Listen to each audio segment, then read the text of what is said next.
Hi everyone. तो अपन railway NTPC के exam के लिए मैथ्स के पीवाईक्यू क्वेश्चंस को सॉल्व कर रहे हैं। और ये अपनी 20 सेट का सेट नंबर 14 है। तो इससे पहले अपन 13 पार्ट कंप्लीट कर चुके हैं। उन सभी 13 पार्ट्स की मैंने पीडीएफ विथ आंसर सहित टेलीग्राम चैनल पर भी अपलोड कर दी है। तो अगर आप उसको एक्सेस करना चाहते हैं तो टेलीग्राम चैनल की लिंक वीडियो के डिस्क्रिप्शन में है। चलिए क्लास को स्टार्ट करते हैं और देखते हैं पहला क्वेश्चन। देखिए इस क्वेश्चन को।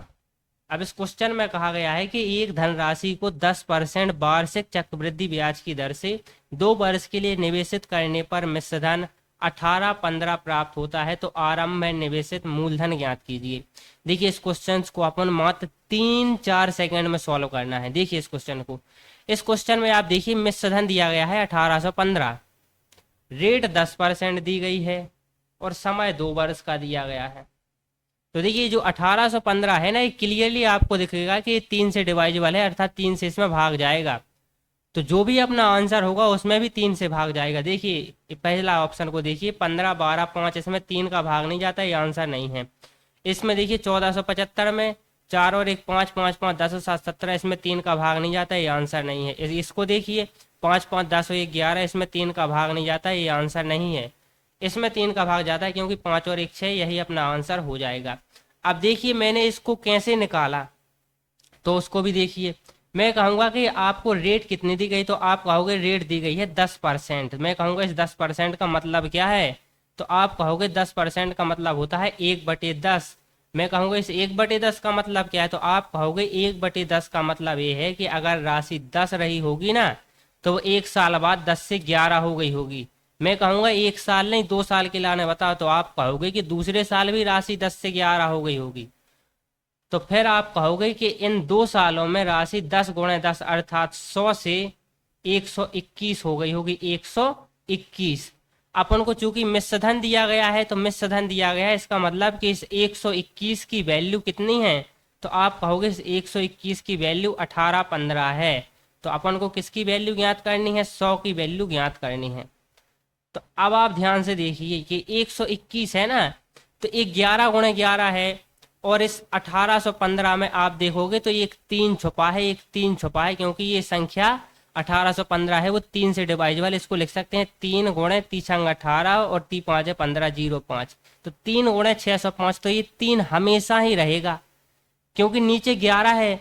अगर 11 का अपन भाग देंगे तो 11 11 को काटेगा, ना कि 3 को काटेगा। समझे बात को। तो ये 3 हमेशा रहेगा, तो इसलिए जो अपना आंसर होगा वो 3 का मल्टीपल होगा, इसीलिए अपन ने इसको लगा दिया। अगर आप इसको सॉल्व करना चाहते हैं तो 11 से काट के ये 11 बार जाएगा, और 11 पाना 55, फिर 5 बचेगा, फिर 11 पाना 55, फिर 11 एकम 11, फिर 11 पाना 55, 3 5 है 15, 15 का गुणा 100 में करेंगे तो आंसर आ जाएगा 1500। तो 3 है 1500 में भी, तो 1500 इस क्वेश्चन का राइट आंसर हो जाएगा, जो कि ऑप्शन नंबर सी में है।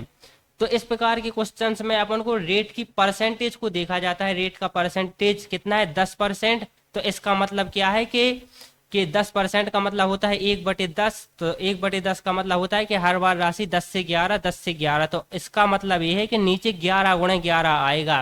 तो 11 गुणे 11 अर्थात इसके फैक्टर में 1815 के फैक्टर में 11 को छोड़कर, 11 को छोड़कर, और मैंने किसको 2 और 5 को छोड़कर, जो भी फैक्टर दिखेगा ना इस 1815 में, वो मूलधन में भी दिखेगा। चलिए अगला क्वेश्चन देखिए। मैं इस पर चक्रवृद्धि ब्याज पर एक पार्ट कंप्लीटली अपलोड करना चाहता हूं, जहां मैं चक्रवृद्धि ब्याज के क्वेश्चंस को मात्र 2 सेकंड में, 5 सेकंड में, 10 सेकंड में सॉल्व करना आपको बताऊंगा। अब देखिए इस क्वेश्चन में कि 6600 की राशि को 2 भागों में इस प्रकार विभाजित किया गया है कि पहले भाग पर 3 वर्षों में 10% की दर पर प्राप्त साधारण ब्याज, दूसरे भाग पर 4 वर्षों में 9% की दर पर प्राप्त साधारण ब्याज के बराबर है। तो अपन को वो राशियां बतानी है। तो मान ली जैसे अब इस क्वेश्चन को अपन को लोगों की तरह नहीं करना है जैसे लोग कराते हैं। तो मान ली एक राशि x है और एक राशि y है। तो x राशि को अपन ने 10% दिया 3 वर्षों के लिए, तो इस पे अपन को 30% ब्याज मिलेगा। तो मतलब x का 30%, तो 30% ऑफ x बराबर है किसके, दूसरी राशि को अपन ने y माना है, तो y को अपन ने 4 वर्षों के लिए 9% की रेट पर दिया है। तो 4 साल बाद कितना ब्याज मिलेगा, 36%। तो 36% ऑफ वाई। परसेंटेज से परसेंटेज को आप यहाँ से काट दो, सिंपल यहाँ से देखना 30x बराबर आ गया कितना 36y। सॉल्व कर दो, इसको 2 से काट दो, यहाँ पर 15 आ जाएगा, यहाँ पर 18 आ जाएगा। अब x लिखा है, इसके x के नीचे इस y को लाओ और नीचे जो 15 गुणा में है ना 15x, तो 15 को नीचे लाओ तो 18/15। तो उन राशियों का अनुपात 18:15 है। 18 और 15 को जोड़ेंगे तो टोटल 33 आएगा, और टोटल अपन को 33 नहीं 6600 दिया है, 6600। तो 33 की वैल्यू 6600 है। तो 33 एकम 33, 33 दूनी होता है 66, एक की वैल्यू 200 आ गई।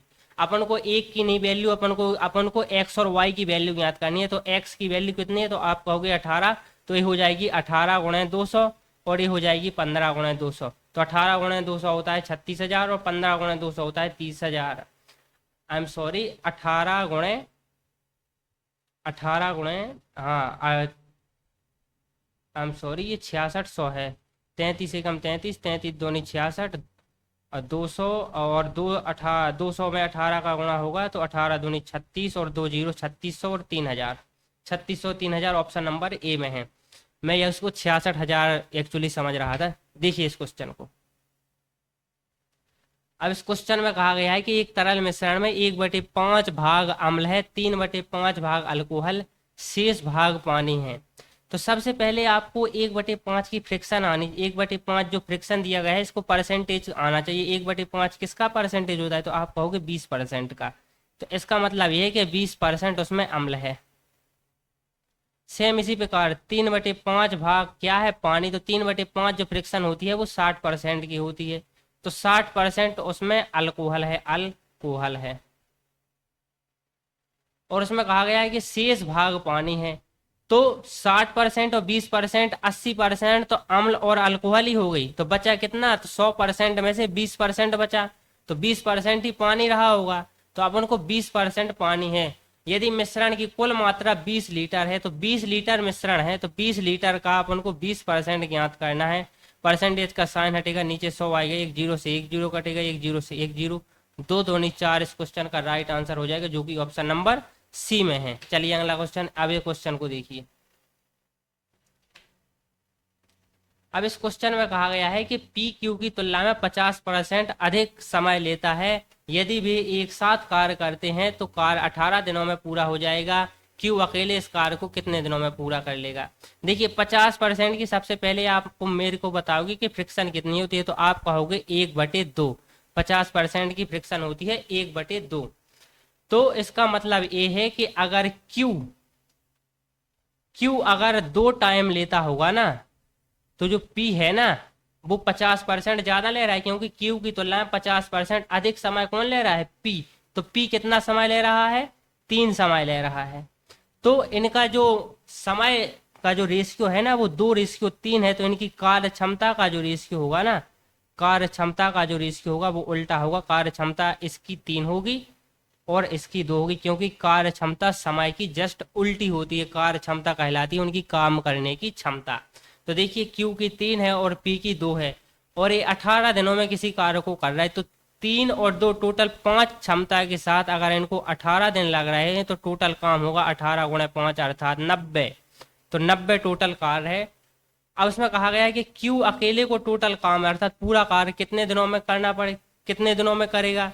तो टोटल काम 90 है। Q की एफिशिएंसी कितनी है, तो आप कहोगे Q की एफिशिएंसी 3 है। तो 90 काम 3 की एफिशिएंसी के साथ करने में 30 दिन का समय लगेगा, जो कि ऑप्शन नंबर ए में अपन को दिख रहा है।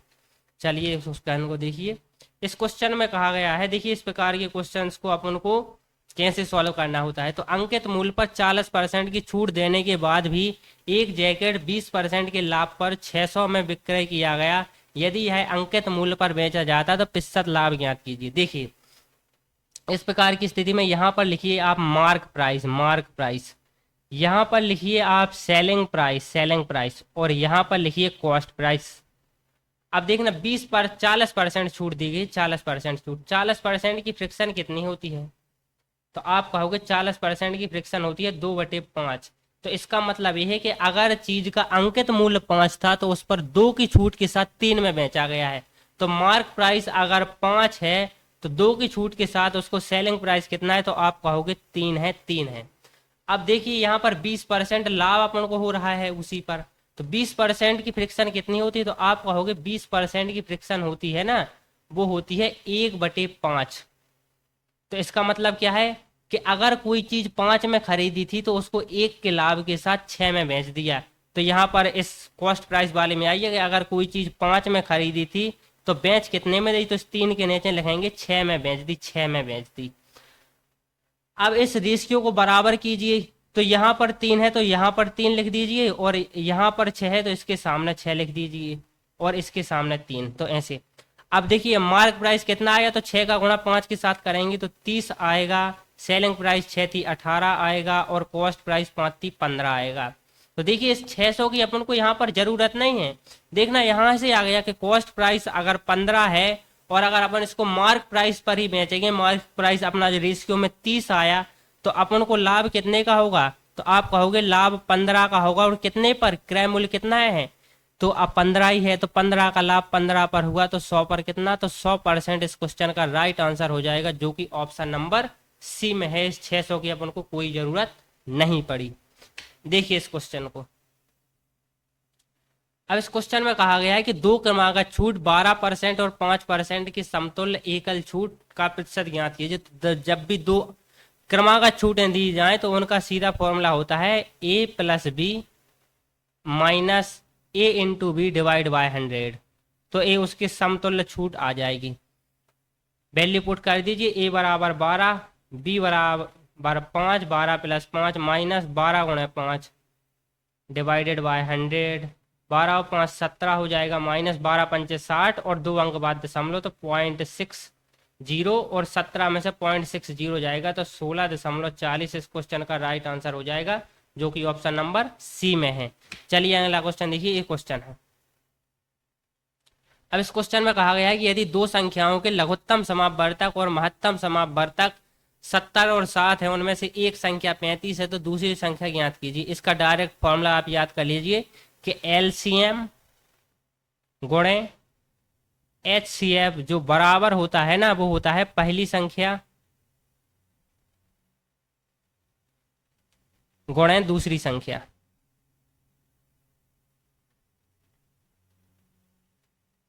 तो देखिए LCM अपन को यहाँ पर क्या दिया गया है, इसको मैं ब्रैकेट के अंदर कर दूंगा। तो LCM अपन को दिया गया है 70, और HCF 7 दिया गया है। एक संख्या अपन को 35 दी गई है, अपन ने माना दूसरी संख्या x है, तो x बराबर जो वैल्यू आएगी ना, वो आएगी 70 × 7/35। 35 से कम 35, 35 दूनी 70, 7 दूनी 14, तो 14 इस क्वेश्चन का राइट आंसर हो जाएगा, जो कि ऑप्शन नंबर डी में है। चलिए इस क्वेश्चन को देखिए।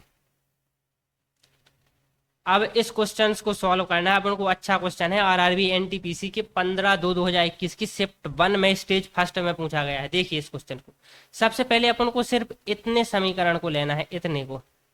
तो ध्यान से दीजिए, इस इतना समीकरण दिया गया है कि x - y/3 बराबर दिया गया है x + y/5 के। इसका त्रिज्या गुणा करो आप सबसे पहले, तो यहाँ से आ जाएगा 5x - 5y बराबर 3x + 3y। तो इस 3x को उस साइड ले जाएंगे तो 5x में से 3x जाएगा तो 2x आएगा, इसके बराबर आएगा। ये माइनस का 5y इस साइड आएगा तो प्लस का 5y हो जाएगा, तो 5y और 3y हो जाएगा 8y। इसको काटेंगे, 2 × 1 = 2, 2 चौका 8। अब ये जो y गुणा में उस साइड जाएगा, भाग में पहुंच जाएगा, तो x/y बराबर आया कितना, 4/1। तो x/y बराबर आया कितना, 4/1। तो अपन ने पहली बार इतने को लिया था, अब दूसरी बार अपन को कितने को लेना है, ध्यान से देखना। मैं पेन चेंज कर रहा हूं यहाँ पर। दूसरी बार अपन को इतने को लेना है, इतने को। तो दूसरी बार अपन इतने समीकरण को लेंगे और सॉल्व करेंगे, और अपना आंसर अपन को मिल जाएगा। चलिए ध्यान से देखिए, किस x + 5, x बराबर अपन ने निकाला है 4 और y बराबर 1। तो इस इतने वाले समीकरण में कि x + y/5 बराबर x × y/8 में अपन को पुट करना है।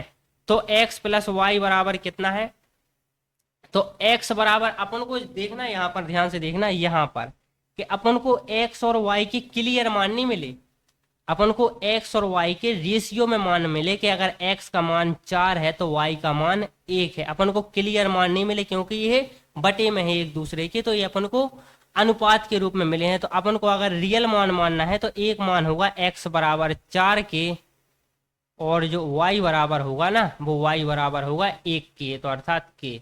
तो इसमें पुट कर दो x बराबर 4 के प्लस y बराबर k बाई 5। ध्यान से देखना, के वाई 5 आएगा, 5 आई एम सॉरी, यहाँ पर मैंने 5 करना पड़ेगा, जस्ट अ सेकंड, इसको देखना।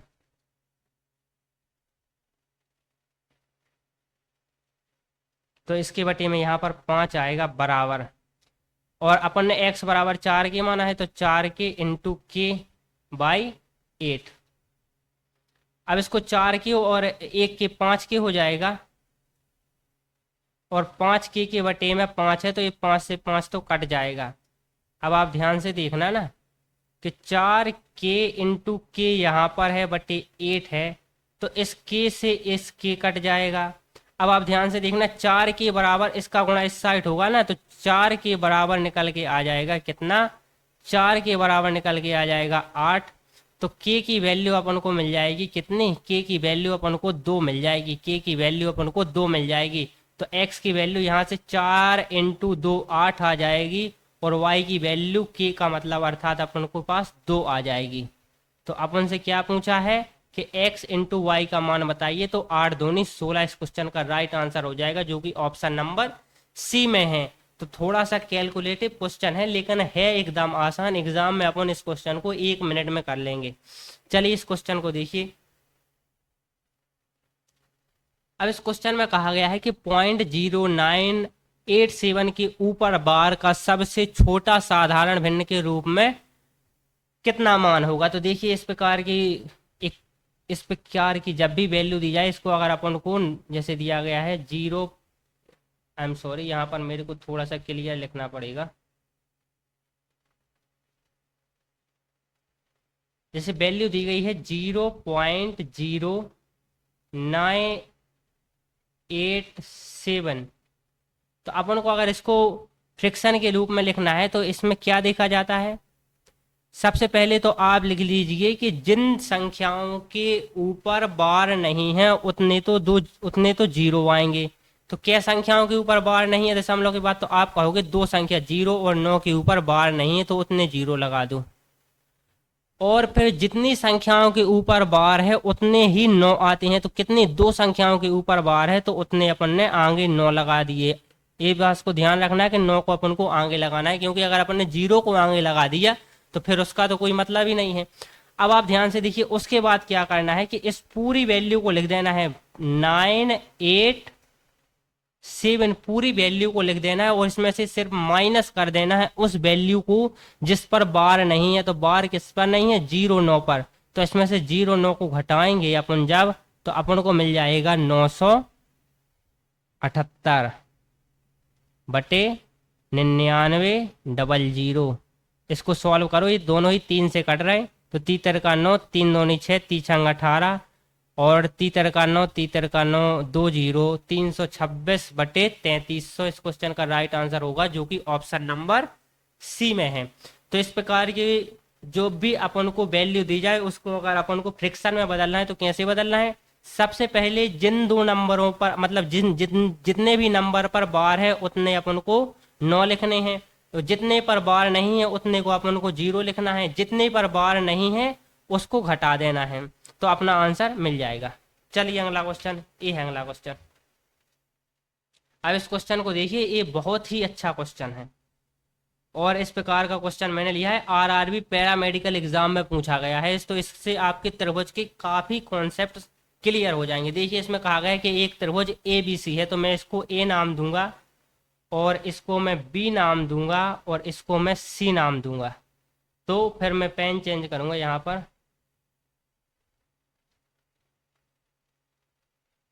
अब इसमें कहा गया है कि ए बी सी में क्या है, बिंदु डी और बिंदु ई ए बी और ए सी भुजाओं पर स्थित है। तो ए बी और ए सी भुजा पर दो बिंदु स्थित हैं इस प्रकार से। एक कौन है, ए बी पर स्थित है, ए बी और ए सी भुजाओं पर स्थित हैं बिंदु डी और ई। तो डी यहाँ पर होगा और ई यहाँ पर होगा। अब आप ध्यान से देखिए उसमें क्या कहा गया है कि डीई आधार बीसी के समानांतर है। तो ये जो डी और ई को उन्होंने मिला दिया इस प्रकार उन्होंने इसको मिला दिया इसको, और कहा है ना कि ये जो है ना इस समानांतर है किसके, इस नीचे वाली भुजा बीसी के। अब आगे क्वेश्चन में कहा गया है कि ओ बीई और सीडी का प्रतिच्छेद बिंदु है। उन्होंने बीई को भी मिला दिया है और सीडी को भी मिला दिया है। बीई अर्थात बी से लेकर ई तक इसको मिला दिया है उन्होंने। तो इसको मैं मिला रहा हूं धीरे धीरे धीरे धीरे इस प्रकार, और उन्होंने इसको भी मिला दिया है। तो उन्होंने इसको भी मिला दिया है और ये ओ पॉइंट पर एक दूसरे को काट रहा है, ओ पॉइंट पर। यदि ए डी और डी बी का जो रेशियो ए से लेकर डी तक का रेशियो, अर्थात ए जो रेशियो है उन्होंने 4 और डी से बी तक जो अर्थात ए जो रेशियो है दिया है कितना, 3। तो अपन से पूछा है कि डीओ और डीसी, डी से लेकर ओ तक और ओ से लेकर सी तक का रेशियो, अर्थात अपन को डी से लेकर ओ तक ए वाला और ओ से लेकर डी तक ए वाला रेशियो बताना है। तो अब आप ध्यान से देखना, बहुत ही तगड़ा क्वेश्चन है ये। इसको मैं पहले इरेज करूंगा यहाँ से क्योंकि आप लोग थोड़ा सा कंफ्यूज हो गए, और इसको मैं फिर से ड्रॉ करूंगा।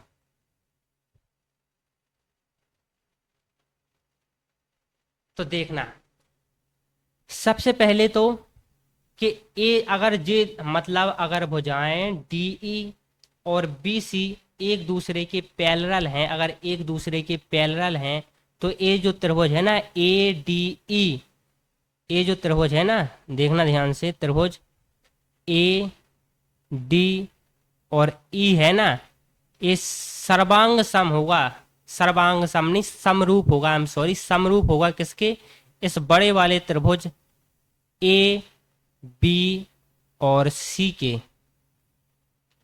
तो ध्यान से देखना मैंने किस चीज को बताया है, इसको मैं यहाँ पर हाईलाइट भी करूंगा आपके लिए कि मैं बात कर रहा हूं इस वाले त्रिभुज की, इस वाले त्रिभुज की और बड़े वाले त्रिभुज ए बी और सी की।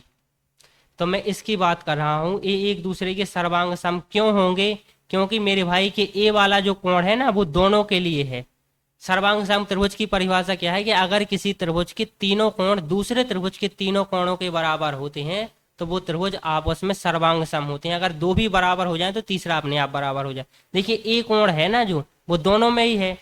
अब आप इस कोण को देखिए, ए वाला जो कोण है ना वो बराबर होगा किसके, इस वाले कोण के। क्यों, क्योंकि ये संगत कोण है, क्योंकि डीई भुजा है ना जो वो बीसी के पैरेलल है और पैरेलल भुजा है, तो ये संगत कोण है। सेम इसी प्रकार ये जो कोण है उतना ही कोण ए वाला कोण होगा, ए वाला कोण। तो ए क्यों है, क्यों बराबर है, क्योंकि ए भी संगत कोण है और संगत कोण बराबर होते हैं। तो अपन ने यहाँ से एक निष्कर्ष निकाल लिया कि मैं इसको पहले अब इरेज करूंगा हाईलाइटर वाले को। तो ध्यान से देखना, अपन ने एक निष्कर्ष निकाल लिया क्या, कि त्रिभुज ए डी ई सर्वांग सम है त्रिभुज ए बी सी के, सर्वांग सम है। तो इससे अपन को क्या मिल गया, सर्वांग सम होने से अपन को ए मिल गया कि सर्वांग सम त्रिभुजों की संगत भुजाएं आनुपातिक होती हैं। कैसी होती हैं, सर्वांग सम त्रिभुज की संगत भुजाएं आनुपातिक होती हैं। तो देखिए इस वाले ये जो भुजा है ना कि ए से लेकर डी तक, इस छोटे वाले त्रिभुज के लिए इस ए से लेकर डी तक का जो रेशियो होगा ना वो बड़े वाले त्रिभुज की ए से लेकर बी तक का जो रेशियो होगा, ए से लेकर बी तक का जो रेशियो होगा वो बराबर होगा इस छोटे वाले त्रिभुज के लेकर ए से लेकर ए तक का जो रेशियो होगा, और बड़े वाले त्रिभुज ए से लेकर सी तक का जो रेशियो होगा वो बराबर होगा, सर्वांग सम त्रिभुजों की संगत भुजा आनुपातिक होती हैं, वो बराबर होगा इस छोटे वाले त्रिभुज डी से लेकर ई तक का जो रेशियो होगा, वो बराबर होगा इस बड़े वाले त्रिभुज बी से लेकर सी तक का जो रेशियो होगा। और ये रेशियो बराबर किसके होगा, तो ध्यान से देखना कि ए से लेकर डी तक की लंबाई तो 4 दी गई है, तो 4। अब आप देखना कि ए से लेकर डी तक की लंबाई 4 है रेशियो में, और इस डी से लेकर बी तक की लंबाई 3 है, तो 4 और 3 टोटल कितना हो गया, 4 और 3 टोटल हो गया कितना, 7। तो बी से लेकर सी तक का जो रेशियो है वो डी से लेकर ई तक का 4 और बी से लेकर 7, तो 4 रेशियो 7 आया। अब आप ध्यान से देखना कि ए वाला त्रिभुज, अब आप ध्यान से देखना, ए जो त्रिभुज बन रहा है ए वाला त्रिभुज में ए वाला कोण इसके बराबर है, इसके बराबर है, ए वाला कोण इसके बराबर है, क्योंकि ये दोनों भुजाएं समांतर रेखाएं हैं, और समांतर रेखाओं के एकांतर कोण बराबर होते हैं, और ए वाला कोण इसके कोण है, क्योंकि ये शीर्षाभिमुख कोण है, शीर्षाभिमुख कोण है, तो इसकी भी संगत भुजाएं जो होती हैं वो आनुपातिक होती हैं, बराबर होती हैं। तो अब आप ध्यान से देखना, यहां से क्या निष्कर्ष निकलेगा, यहां से निष्कर्ष निकलेगा कि इस कोण के सामने वाली भुजा अपन को किसको चाहिए, अपन को चाहिए किसको, डीओ और डीसी को चाहिए, तो डीओ और डीसी को चाहिए। तो इस कोण के सामने वाली भुजा, ध्यान से देखना, इस कोण के सामने वाली भुजा है डीओ अपॉन डीओ अपॉन होगा किसना, तो इसके बराबर कोण कौन है, तो आप कहोगे ए कोण है इसके बराबर, तो इस कोण के सामने वाली भुजा को लिए, तो इस कोण के सामने वाली की भुजा को लेंगे, तो डी ओ अपॉन ओ सी बराबर होगा किसने के, अब इस कोण को अपन ने लिया है तो इस कोण के सामने वाली भुजा है ओ ई, और इस कोण के सामने वाली भुजा जो है वो है कौन सी, जस्ट अ सेकेंड, ओ ई, ओ और ई, इस कोण के सामने वाली भुजा, तो इसके बराबर कोण ए है, तो इसके सामने वाली भुजा है बी ओ। अब आप देखना कि इसके सामने वाली भुजा है डीई, और इसके सामने वाली भुजा है कौन, बीसी बराबर। तो अब आप ध्यान से देखना कि बीसी के बराबर अपन ने निकाला है 7 को, बीसी के बराबर अपन ने निकाला है 7 को, और डीई के बराबर अपन ने निकाला है 4 को। यहां से देखना है डीई के बराबर अपन ने निकाला है 4 को, तो डीओ और ओसी का जो रेशियो निकल के आ गया, डीओ और ओसी का जो रेशियो निकल के आ गया वो आ गया 4:7। लेकिन अपन से डीओ और ओसी का नहीं पूछा है, डीओ और डीसी का, अर्थात डी से लेकर ओ तक। ध्यान से देखना, मैं इसको फिर हाईलाइट कर रहा हूं आपके लिए हाईलाइटर का उपयोग करके, डीओ से लेकर ओसी का रेशियो नहीं पूछा है, उसने अपन से पूछा है डी से लेकर ओ तक का एक बार, और फिर डी से लेकर सी तक का। तो डी से लेकर ओ तक की दूरी 4 है, और ओ से लेकर सी तक की दूरी 7 है, तो टोटल डी से लेकर सी तक की दूरी कितनी होगी, तो आप कहोगे 7 और 4 11 होगी, 11 होगी। तो डी से लेकर ओ तक की दूरी तो 4 ही है, तो D O upon DC, DC कितना होगा, तो डीओ प्लस डीसी अर्थात 4 + 7, तो जो डीसी होगा ना वो होगा कितना, 11, और डीओ होगा कितना होगा, वो होगा 4। तो 4:11 इस क्वेश्चन का राइट आंसर हो जाएगा, जो कि ऑप्शन नंबर सी में है। तो बहुत सारे पॉइंट क्लियर करने वाला ये क्वेश्चन था, इसलिए मैंने इसको लिया है। तो आपको बहुत सारे त्रिभुज की समरूपता के बारे में नियम एक बार फिर से रिवाइज हो गए होंगे। तो चलिए आज के लगभग सारे क्वेश्चंस को अपन ने कंप्लीट कर लिया है। तो जुड़े रहिए हमारे साथ, और रेलवे एनटीपीसी के मैथ्स के पीवाईक्यू क्वेश्चन की तैयारी कीजिए एक बेहतर तरीके से। तो चलिए आज की क्लास को यहीं पर समाप्त करते हैं।